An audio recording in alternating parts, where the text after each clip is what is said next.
Let's get some instant analysis. Welcome to former NBA Coach of the Year Avery Johnson. A player helped the Spurs win a title in 1999. How about that last possession? Walk me through what you saw.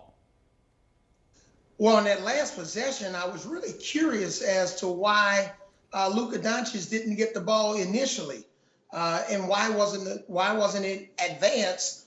I was really surprised that Jalen Brunson basically ran down the clock to about 5.5 seconds before Luka Doncic even touched the basketball. Then he ended up getting trapped, had to make 1 or 2 passes. But I don't know if this was just some sort of a blown play. Jalen Brunson looked confused. The spacing on the play wasn't very good. They didn't have time, Dinwiddie, to make one more pass to the corner and give Rudy Gobert credit, who's been stymied in this franchise. He made an incredible rotation to severely contest that last shot by Dinwiddie, or contest it. So it just wasn't a good look in terms of the execution. I'm sure the Mavericks, if they're in that situation again, they'll have better execution. Yeah, and we always talk about you got to make your free throws, right? Dwight Powell missing 2 big free throws. He only missed 3 in the game. He was 5 for 8 from the free throw line, but those 2 free throws were the difference. I mean, if he makes this is a 3-1 series lead in favor of Dallas, and he missed them. Yeah, and a friend of mine, we were talking about Nick Anderson way back when with the Orlando Magic. His career was never the same when he missed those free throws in the NBA Finals back in the mid-1990s. But again, you got to make your free throws. Powell didn't make his free throws. You make the free throws, the game's basically over. So I'm sure he's going to have some sleepless nights. They basically handed this game on the silver platter to Utah. Donovan Mitchell was both hot and cold down the stretch. That was a big 3-point play he made there. They didn't execute a jump ball situation, both Donovan Mitchell and Clarkson, when the Mavericks retained the ball and ended up going down and scored.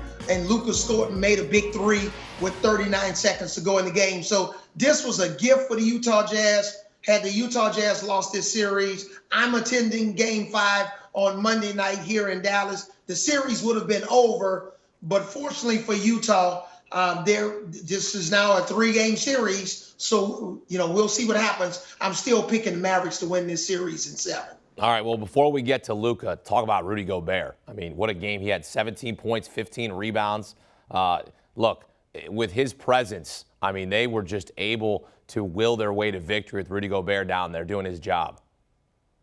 Yeah, he did an incredible job. And there was some conversations talking about, treat Rudy Gobert, the same way Memphis has eliminated their center from the series against Memphis. But you can't do it against Minnesota. You can't do it. You got to keep Rudy Gobert. He's a guy that's always going to be in the defensive player of the year conversation. We know Marcus Smart won the award this year.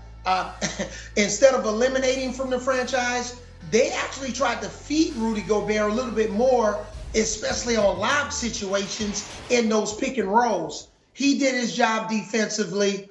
The Mavericks were struggled. They only made 5 threes in the first half. They got hot from the 3-point line in the third quarter, which helped them reduce that 12-point Utah halftime lead. But give Quinn Snyder credit. He stuck with Rudy Gobert. He didn't listen to the folks on social media. He stuck with his guy, and Rudy Gobert came up big for the Utah Jazz today. Well, they asked him before the fourth quarter started, what do you got to do here in the fourth quarter?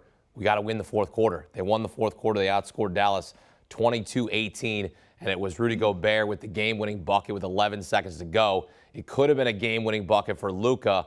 Instead, he comes up short, doesn't even get a shot. He has to pass it to Spencer Dinwiddie. Luka back after a 13-day layoff. He had 30 points, 10 rebounds. He needed 32. What did you see from him in his return from a left calf strain, Avery? Yeah, I thought he looked good after being out with the left calf strain.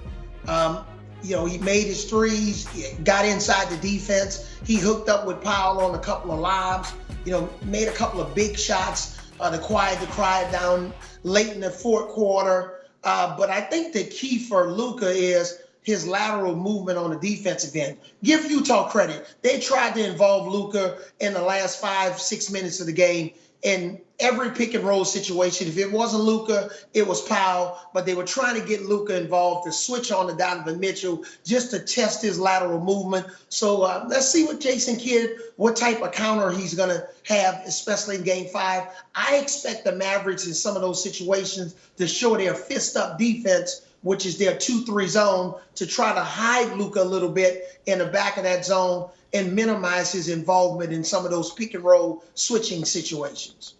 All right, time now for your 15-second bold statement. What do you have for us, Avery?